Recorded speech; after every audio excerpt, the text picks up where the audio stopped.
Hello મિત્રો, કેમ છો? મજામાં? આજે તમારા માટે સરસ મજાનું એક સૂપ લઈને આવી છું. એકદમ હેલ્ધી છે, ટેસ્ટી છે અને બહુ જ સરસ લાગશે. તો તમે જોઈ શકો છો, આ સૂપ પીવાથી આપણે ઘણી બધી બીમારી મટી શકે છે. વાળ તમારા ખરતા મટી જાય છે, ખોડો મટી જાય છે, સ્કિન હોય આપણી સરસ મજાની થઈ જાય છે અને પેટના રોગો પણ કંઈ પણ જાતના થતા હોતા નથી. તો જુઓ, મેં સૌથી પહેલાં પાલક લીધો છે, થોડી લીલી મેથી લીધી છે, 1 નંગ ટામેટું લીધું છે, લીલા ધાણા લીધા છે, 2 નંગ આમળા છે, સરગવો છે, બીટ છે, ગાજર છે, દૂધી છે. આ બધું સરસ મજાનું ધોઈ અને મોટું મોટું કટ કરી દીધેલું છે.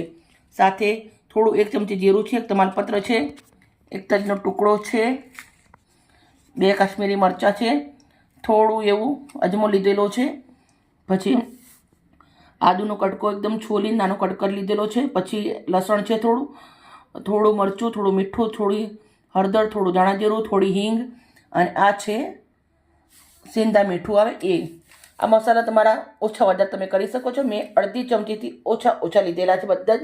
તો બનાવવાની રીત ચાલુ કરીએ. એકદમ સુપર અને સાથે ટેસ્ટી હશે.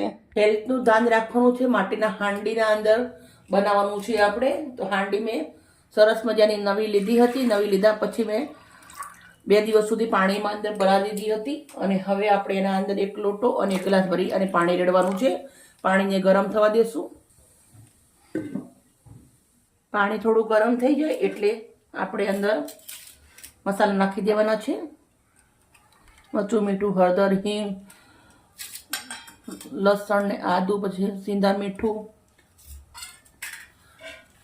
લાલ મરચું, પછી તજ, તમાલપત્ર, અજમો, જીરું, પછી નાખવાના છે આપણે આમળા, લીલા ધાણા, ટમાટર,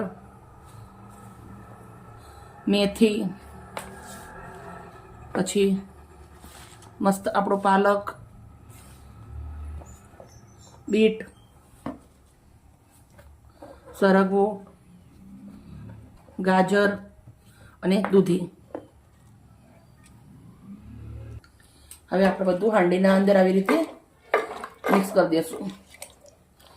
હવે આપણે આને 30 મિનિટ સુધી પાકવા દેવાનું છે. કેટલું? 30 મિનિટ સુધી ઢાંકી દેશું અને પાકવા દેશું. આપણે 1 લોટો અને 1 ગ્લાસ પાણી રેડ્યું છે, મતલબ 1 લીટર એટલું રેડ્યું છે.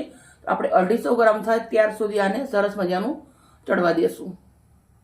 મારા દાદી મમ્મી તો ચૂલા ઉપર જ બનાવતા હતા આવી રીતે, પણ મારા જોડે ચૂલો નથી એટલે આવી રીતે મેં ગેસ ઉપર હાંડલીના અંદર બનાવું છું. ચેક કરશું આપણે.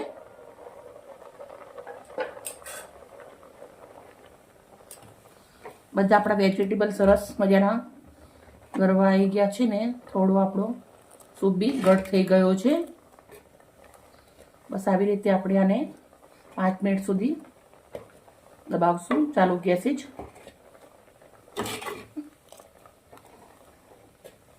આવી રીતે ધીમે ધીમે દબાવવાનું છે, જોરથી ના દબાવવાનું નકર હાંડી જુદી થઈ જશે.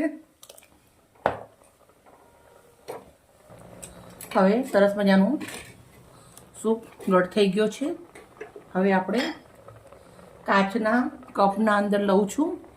જેવી રીતે આપણે ચા કોફીની ચુસ્કીઓ મારીને પીએ ને એવી રીતે જ પીવાનું છે આપણે, પણ આને ઘરવાનું નથી. જુઓ, ઘર્યા વગર જ પીવાનું છે.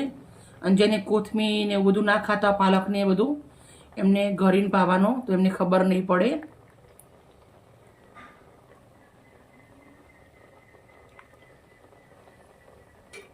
બે કપ પણ આવા બીજા લઈ લે ભરીને.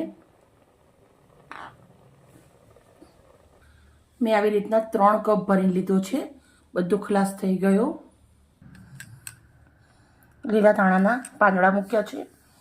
મિત્રો, અમારી વિડીયો સારી લાગી હોય તો પ્લીઝ અમને લાઈક કરજો અને દોસ્તોને અંદર શેર કરજો. એકવાર જરૂરથી બનાવી પીજો. Okay, bye bye. મિત્રો, આ જાપાની સૂપ છે. મેં તમને બતાવ્યું નહોતું, સિક્રેટ રાખ્યું હતું, પણ આપણા જાપાની સૂપ સરસ મજાનો બની અને રેડી થઈ ગયો છે. કાલે મળીશું નવી રેસીપી સાથે.